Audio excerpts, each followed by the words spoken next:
We're back. We're back. Welcome back, everybody. So glad you're here. One of the things I've noticed is that this moment seems to cause a lot of questions for people. Like, where are things going? How should I think about maybe even my own artistic endeavors? What should I do to maybe create a vision for my team or my company? And one of the best places to go for that, for inspiration, is from other artists, from other fields, who are thinking about it in maybe different ways. So the next conversation is with Figma CEO Dylan Field and award-winning filmmaker Bennett Miller on how generative AI is changing art and storytelling. Hope you enjoy.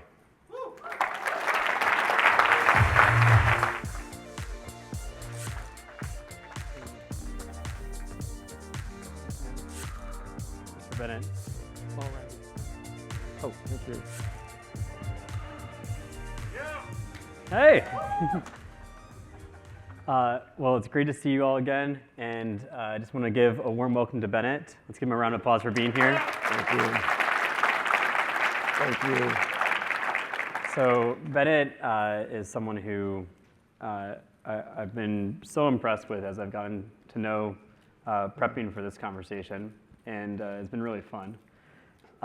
One thing I just want to start off with before we get to your art is I feel like you've managed to, and we were talking a bit about this backstage just a moment ago, you've managed to pick, you've had basically all hits as a director. So how do you pick projects to work on?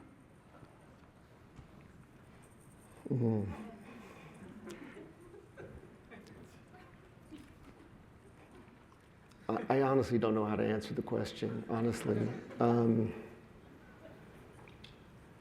I don't do a lot of films, but sometimes something happens, or I come across something and it interests me, and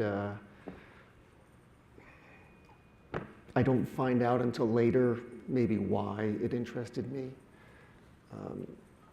Looking back at the things that I've made, I think there are similarities. Like, there is always an outsider character who ends up in a world that they don't belong in. There's always some kind of dream, sometimes delusional, that if I could just achieve this insane,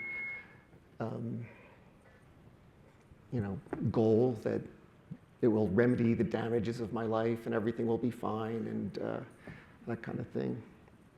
Can you give an example? Looking back at... Well, I mean, so Capote is a film about Truman Capote, and I assume everybody knows who Truman Capote is. He was trying to rise out of a whole lot of pain, Dylan, a whole lot of pain, and he achieved something really tremendous with the birth of the nonfiction novel, and specifically In Cold Blood. And he was willing to do things that I think really cost him, moral breaches that really cost him afterwards. John DuPont, who is an heir to the DuPont fortune in Foxcatcher, and Mark Schultz, who is an Olympic gold medalist. Both of these guys, they found each other. Neither one of them belongs in the worlds that they're in. Capote doesn't really belong in Kansas. He's more of a city guy. And they have dreams of America and gold medals, and that ends in murder, true story. And Billy Beane and the Oakland A's, my feeling was that Billy was living a life that was not his. I think he felt like his life belonged elsewhere. It was elsewhere. He made a bad decision, and now he is, set this goal for himself. If he can make this baseball team work with the lowest payroll in baseball, that it would mean something, and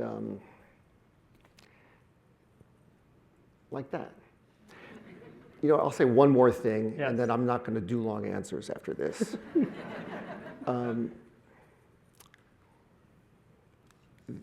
It was a terrifying thing to hear as an interviewer. I mean, all of these characters to me felt, as a filmmaker, that they want to be treated as portraits, and that there's a whole world happening beneath the surface, that we can observe these things instead of telling a story, that through filmmaking you can understand something that's going on that nobody else in the movie understands. None of the other characters really know what's happening in the interior of these characters.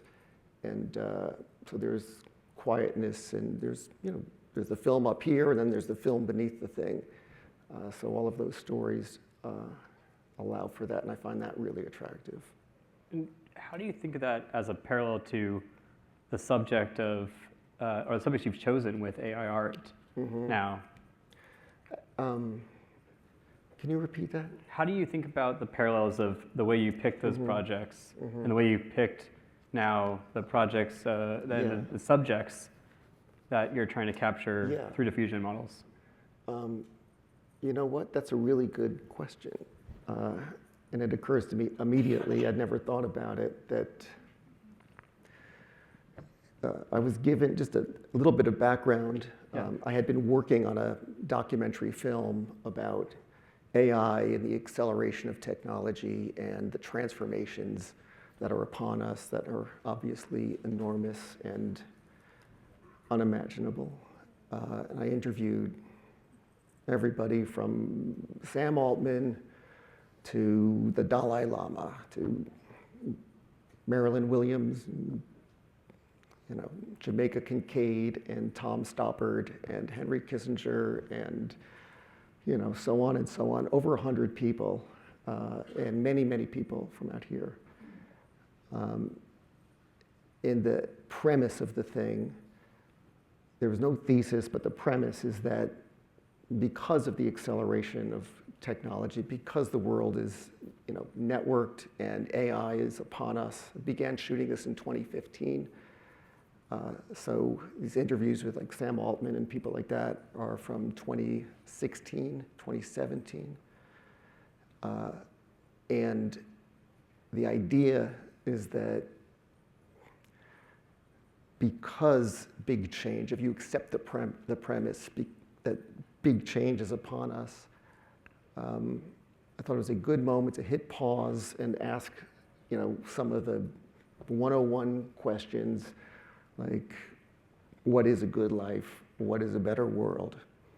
Because things are going so fast, and we're being dealt these enormous powers. My feeling is that, there's no adults in the room. There's no blueprint. We figure out what these things are by using them. And makes especially, salient to ask these basic questions about what matters, what do you care about. So that was what that is. Of course, looking back, it almost seems inevitable that lawyers would come out and the thing would be frozen. So it is in a state of refrigeration right now. And I hope that it will see the light of day before too long. But as time goes by, it's especially interesting to see the ethos. So That drew you to diffusion models. this is another long answer. So I met Sam Altman and I met Reid Hoffman, and they gave me DALL-E before it came out. And so I spent some time checking it out for them. And within 2 days, I just cleared the calendar for a few years and said, this is, for all of the thinking about AI, and it was the thing that allowed me to feel it. you know? It was so astounding that you can put words in and that it would generate images. Just astounding, astounding. And in that moment, everything would be thinking about all just dropped in and, you know, in a visceral way, you know, it's a very hard thing to feel, you know, the big change, like change of era. I personally feel like it is a transition. It is an end of an era. It's an end of something, and it's the beginning of something different. I think people are going to look back at this moment in 5 years, and it's going to seem distant. Yes. So you ask about what I end up making with these things. I immediately began to imagine another time when this happened, which was during the, you know, advent of photography, or the popularizing of photography, which also coincides with, you know, the first real inflection point in technology in which within your lifetime you would have to adapt to a different reality, you know. Like, aqueducts came along well before that. It would change everything profoundly. But you had a few hundred years to like sort of like get comfortable with it. You know, someone during the Civil War, when you see those early portraits, you know, would live to see guns loaded like this, to the atom being split and, you know, the atomic bomb dropping. You know, so we're going fast. I imagine back to right before that was going to happen, kind of a time of innocence, but also that sort of weird liminal state, you know, while one era is sort of ending and another is being born. I should show a couple of images. I think it'd be a great time for that. Okay.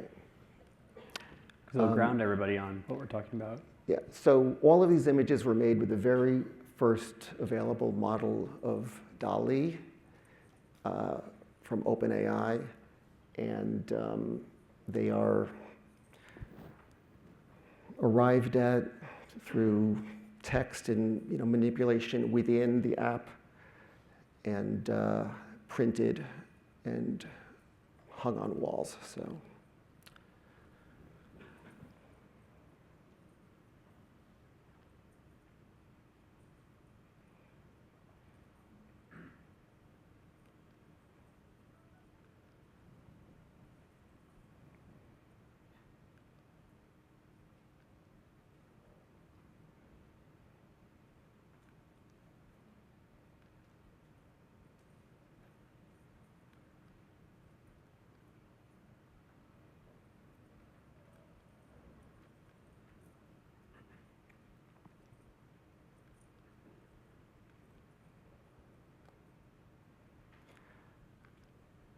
So this is a little behind the scenes when we're printing them.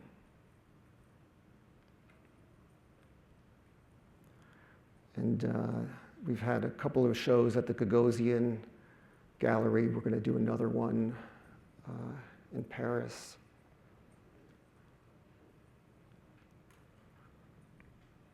This is printing of the whale. This image of the whale, for example, to me, is a little bit of a meditation on intelligence, you know, and AI, because, you know, we little humans, you see the little human in there, figured out how to pull, you know, this thing out of the ocean because of intelligence. But you also just question what we do with our intelligence, what we do with our powers. And now that AI is here, in its, you know, fledgling form still, you know, what are we going to do with these powers? So, human nature, what's going to happen? Let's see. That's hanging the Gagosian show, and this is at OpenAI 2 days ago. The one on the right is from that last show. I'm trying to convince Dylan to buy one or two for the Figma offices. We're going to talk about that afterwards. So that's that. Thank you for sharing that with everybody. It's also, I think, interesting the themes of not just the time period, but also the precipice and the work that seems to be revisited. And like you said, in a sense, I think I found it very interesting the subjects you chose in the different pieces. Say more. He warned me this was going to happen. You don't have to say. I mean, the precipice, like there's the girl about to jump off, the innocence of the child with the beast.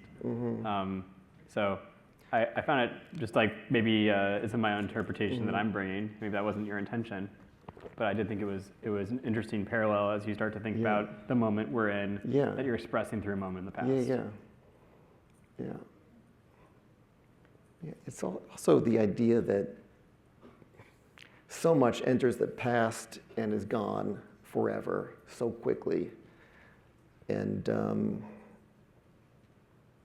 what is being forgotten, like what is beyond the reach of all memory, of all records from the past that is irretrievable. All of the lives and the consciousness, and sometimes I feel like right now we have something to do with these images. Like, I don't think it's going to be too long before we are looked back upon in this moment as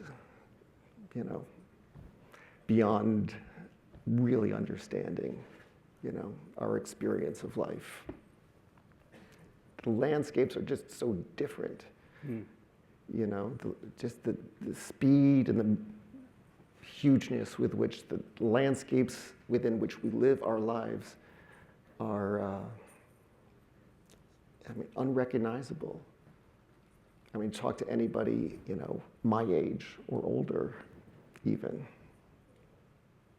One thing I think is super interesting and also made me, like I think the work is stunning. So when I saw it first, I appreciated it right away from that standpoint. But then something that made me appreciate even more was understanding your process of how you got there. And not just the prompting, but also the curation. And I think it'd be really interesting for folks to hear more about that, how you curated this work and the process you went through to actually go and create it. Yeah.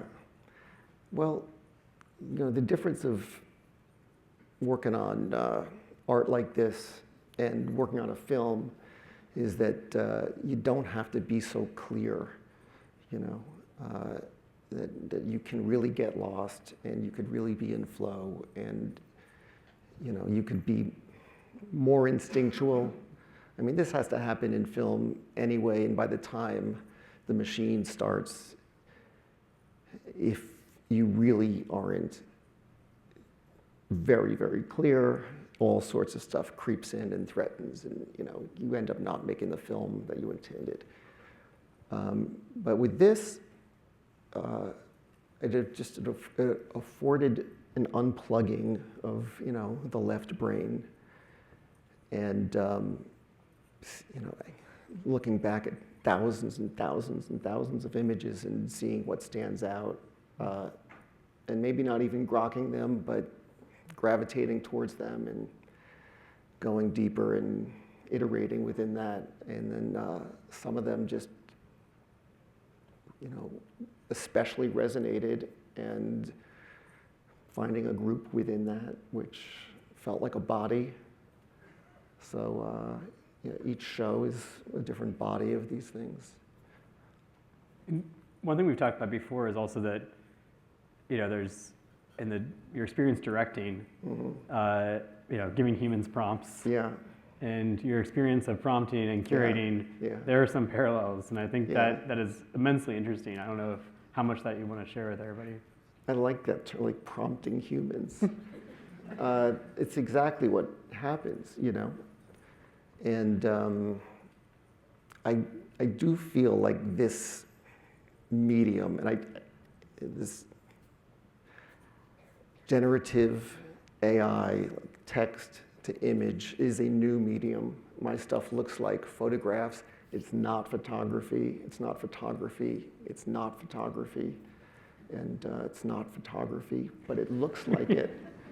So it could be a little hard to grasp that this thing has unique abilities that allow for new kinds of expression. And I think we're going to see this proven over and over and over again as people surprise us with what they do with it. But the process feels similar. And to me, it feels like a director's medium, because there has to be a vision, there has to be a yearning, for something that needs to be quenched somehow, and you have an idea of what it looks like and how it happens, but you are reliant on a large team to collaborate with, and working with designers, costume designers, production designers, cinematographers, composers. It's an elaborate prompting process which is going to produce unexpected outcomes, and often, beyond what I had imagined, or I think anybody could have imagined. Especially moments with actors where we do a lot of improvisation because I want to move, the CFG down and get hallucinations and go off script and change a lot up during the scenes. So nobody knows exactly what's going to happen. Don't lose sight of what essentially has to happen, but how it happens, you don't know. And then you get these magical moments where, everybody in the room feels it. You couldn't recreate it if you tried. It's just a coincidence of performance and energy, and the camera's doing the right thing. And it's like working with Dali or any of these models. It feels collaborative in that way, and it never has its feelings hurt. It never questions itself. You know what I mean? It's just... Not yet.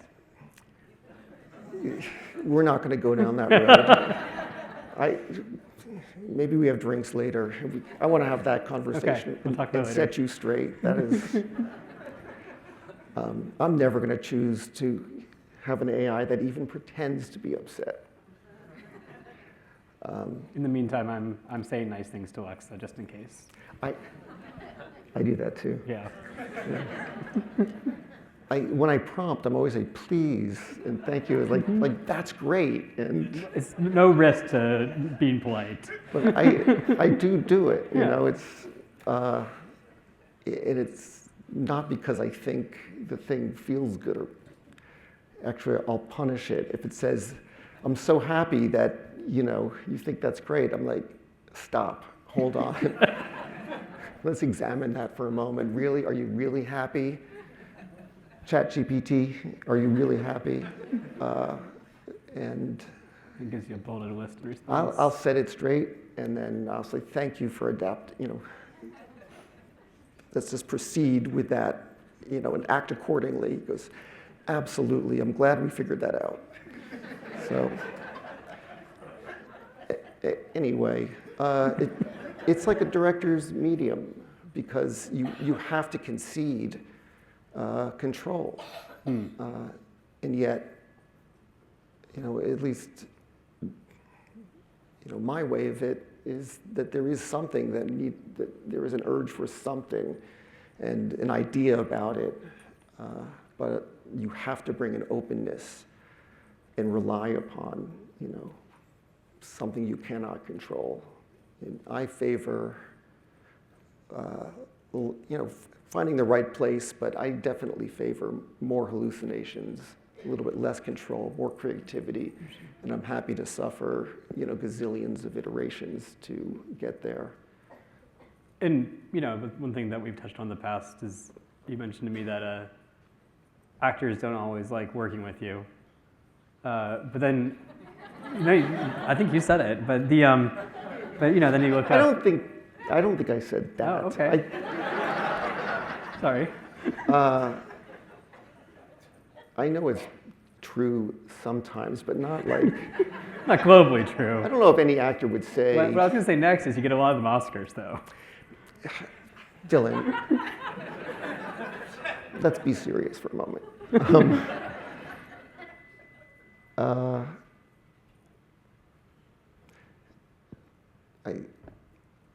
It's kind of what we were just talking about. If I want to make lots of iterations, you could begin questioning yourself. And I'm thinking, you're doing amazing, and thank you for staying in it.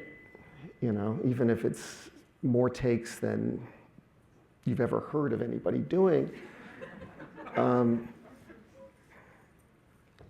People can have moments, but I don't know anybody that's, doesn't feel in some way satisfied with, gratified by the experience, What, one thing that stands out to me, both in the art, but also your film, and this conversation, is just the sense of taste that you have. How did you cultivate that sense of taste? What advice do you have for everybody here in terms of how they should go about cultivating their sense of taste? Oh, I don't give advice. Okay. That's my advice to you. What's your reflection? No. It depends. I mean, it's so individual. It's so individual, including your circumstances and what is it that you are applying taste to, and is it, is it a film, or is it this, or are you being creative within a larger context and a larger collaboration? And what does taste look like there? I think I'm just going to start saying things. I haven't thought about this too much, but I think that you have to have like a private place in your mind where you have the space and the quiet to ask yourself if the thing resonates or not, And I think it's very easy sometimes to feel the group, and sometimes that's great, but to be inside the mind of something else or someone else's taste or popular taste or something, it's very easy to be around it and to have your neurons kind of wired because of it. You could become very good at predicting tastes and fitting in, even if it doesn't resonate with you. For me, I think I'm most interested when I sense that somebody has done anything that was obedient to like an internal signal. And how you relate to that, during your presentation this morning, which blew my mind. It blows my mind. It's amazing.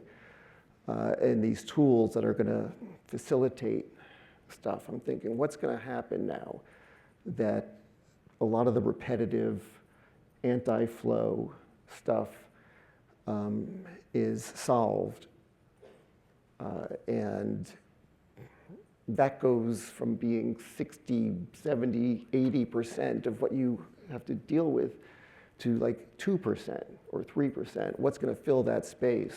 And I don't know, but I predict it's, going to select for evolution in design, is going to select for people who see the opportunity and understand that you can do more.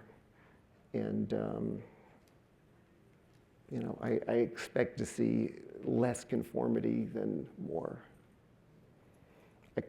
I'll come back next year, we can see what happened. Yeah, we'll reflect back.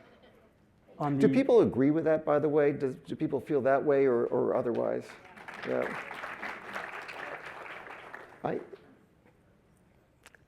I believe, I deep faith in human creativity.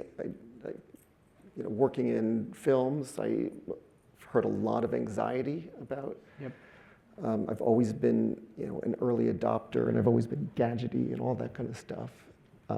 And I get all of the feelings that surround it, but to me, it is so self-evident that this is just, it widens horizons like immensely, immensely. And part of what makes it a new medium is that you can actually do things that you could not have conceived of doing before. And it asks you to work in new ways, and I think it's exciting. Yes, I do. I think it's interesting you said that about that personal place in your mind, the private place, and that you gravitate towards work that shows that someone has some internal sense of this is good, this is what I want. How do you think about the balance between this is what I want and it's for me versus I'm creating for an audience, and the tension of sort of that expression as you navigate the divide between self and other? The self piece has to be there. It has to be dominant.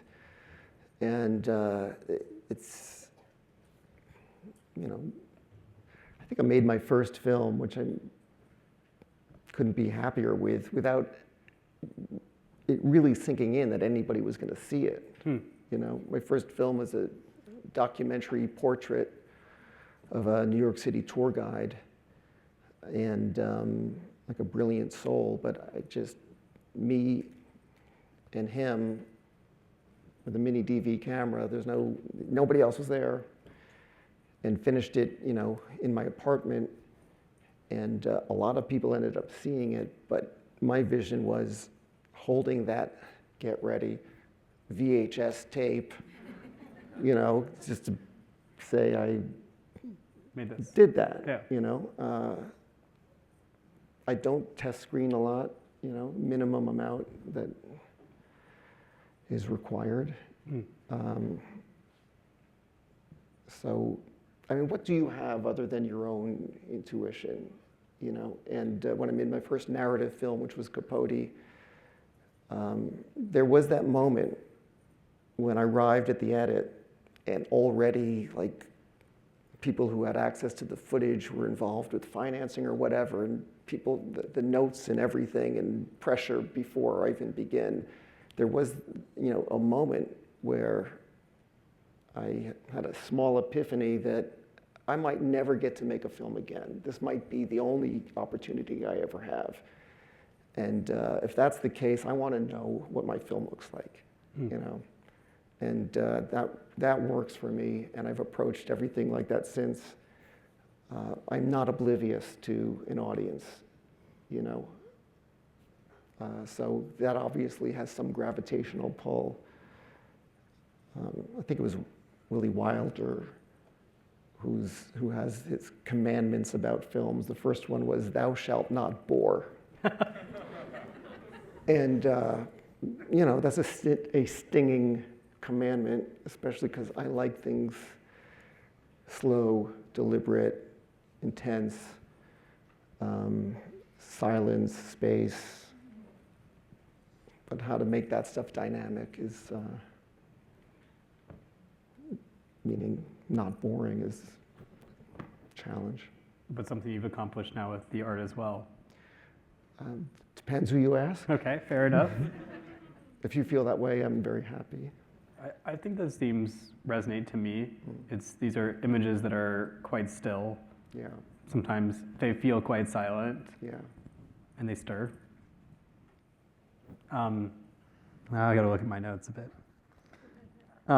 Should we ask a question? Should we allow a question? Yeah, that'd be do great. Do we do that? We can absolutely do that.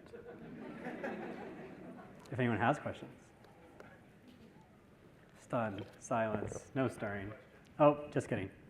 A lot of times when I'm playing with the generators, I evoke a style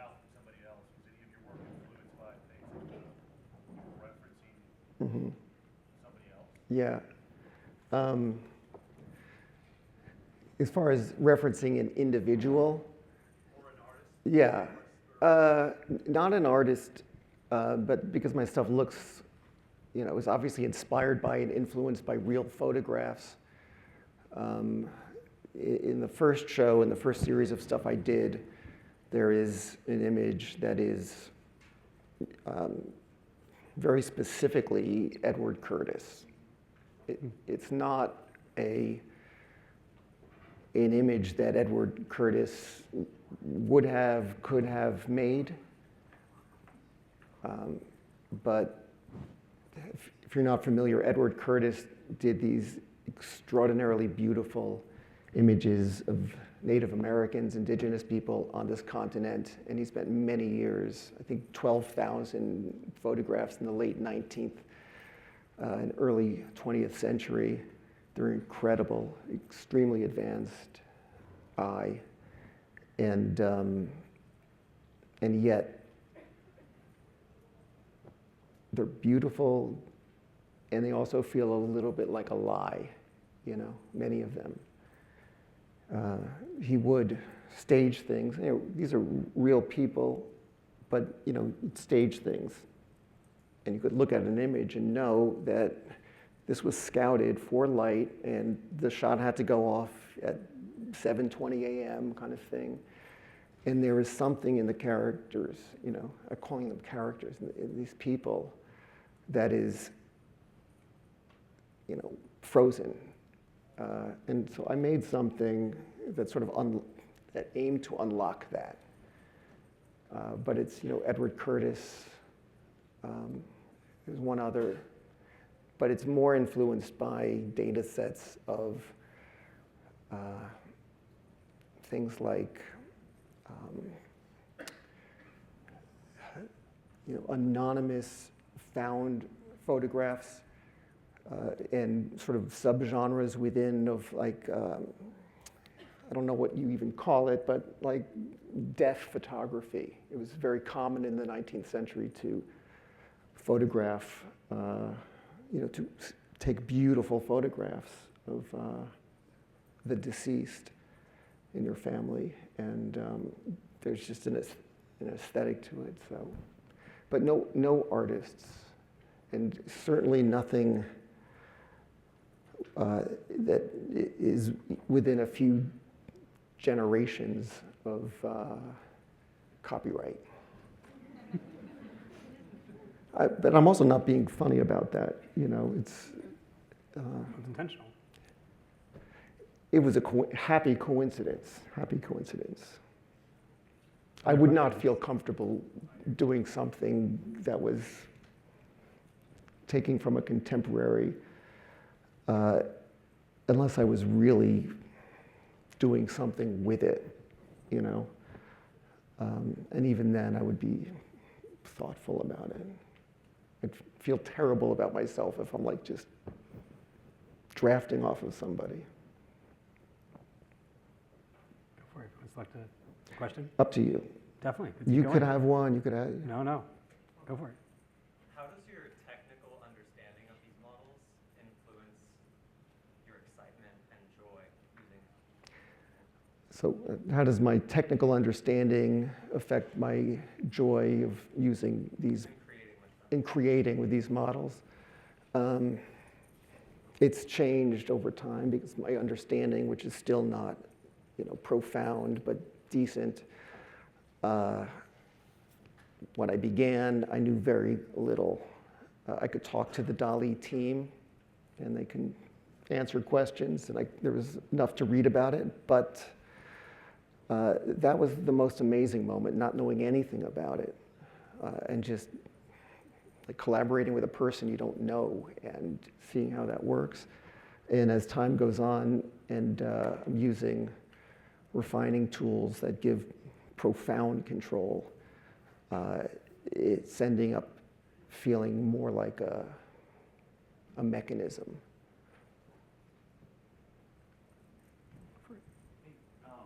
So I've heard you say that you try to inspire your actors by letting them do improv, right? And it seems like that's a world where you're trying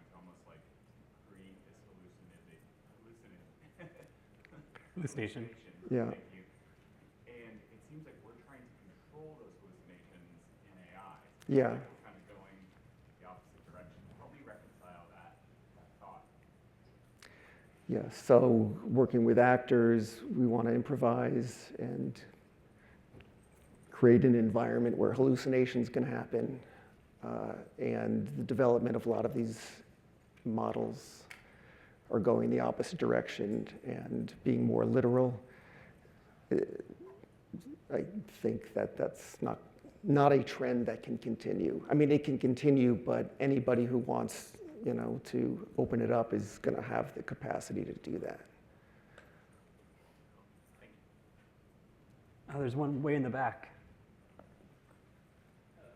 I was just wondering what your thoughts were on the image-to-video AI things that are happening, and how you think that's going to impact you. I'll repeat the question.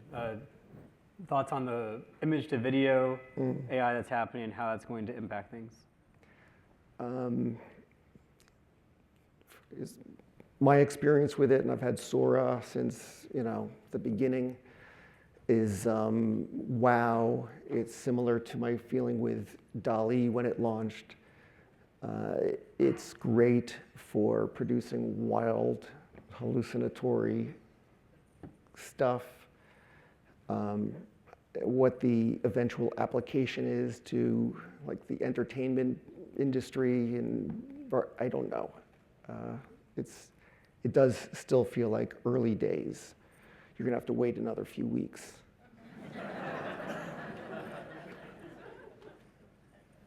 Back there? I'm wondering, what do you see as the role of the prompt in your finished AI work? Is it something that you want the viewer to be aware of or think about or see, or is that part of the mystery to keep it out of the finished product? So the question is about the role of the prompt in the work. Is it something the viewer should see? Yeah, because it's not, I do very little that is like, here's a prompt, there's the image. It's, using a prompt to sort of get in the world and then manipulate it by erasing portions and filling in and usually getting off of the prompt very quickly, just erasing portions that sort of invite the thing to hallucinate in a direction, and I'll just put gibberish in the prompt window and, get to some kind of Frankenstein image that will then create variations. And so the initial prompt, if anything ends up feeling, let's say, poetic, often the prompt is the furthest thing from poetry, And in those cases, I don't know, it's a very distant thing. But lately, as DALL-E 2 is sunsetting, I have been producing a lot of stuff which I'm trying to just do one prompt, one image, as a sort of record of the early, the first publicly available visually, generative AI, to see really what it is. And my whole first show was that. I could say this is a time capsule. You cannot, these are images from then, from early days. And in these cases, a prompt and image, it does feel more relevant. So I think there's high likelihood that that would be included. I see a question right there. Yeah. I'm curious to know with all of your experimentation, how are you planning to use AI in your future filmmaking? And the question is, with all of your experimentation, how will you use AI in your future filmmaking? Well, my next film, I don't know what I should say. AI is a major theme in it. It's probably not what one would first imagine. But it's, as far as iterating stuff, creating stuff, no way of knowing. It's probably going to be a year and a half before we're prepping it. But we'll see where it is then. But, you know, I think AI is the story. I don't know why it's not the #1 headline story, top of every website, news, anything. So this is going to be one film about one aspect of it.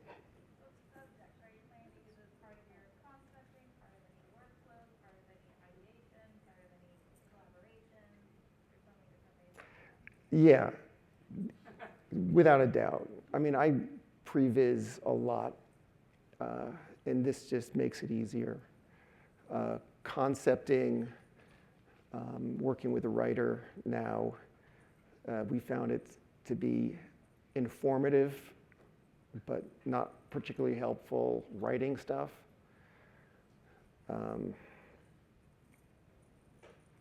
Yeah, and as far as like incorporating stuff, we'll see, you know, I think that would be cool.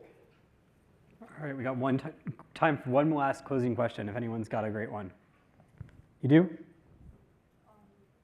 So as someone who's been using visual language for a long time, I say visual language because actually there are a lot of differences between visual and verbal or written languages. Have you ever felt limitation of writing your prompt to convey your like so visual language experience? Because as a creative person, the traditional process of creating something very visual or emotional, like we look at sources of images or look at real historical things. But when I use prompt, like sometimes I have a really difficult time to write prompt because there's this whole process of translating visual experience to written experience. Yeah, so sort of a question about using visual language versus written language and how that impacts your prompting process. Yeah, I just let go of any pretense of writing poetry or literature. It's just, it's code. All right. You get used to it, I think. I understand your question and I appreciate it, but for me, I'm not a very wordsy person. So I just trial and error. I will give one thought here, which is I think that we're in like the telnet days of prompting. And there will be all sorts of ways in the future that you're able to influence your exploration of latent space. And it won't just be sort of the assembly code that you're able to deal with now. But For sure. yeah, thank you all so much for joining us. And Thank you. thank you. Thank you.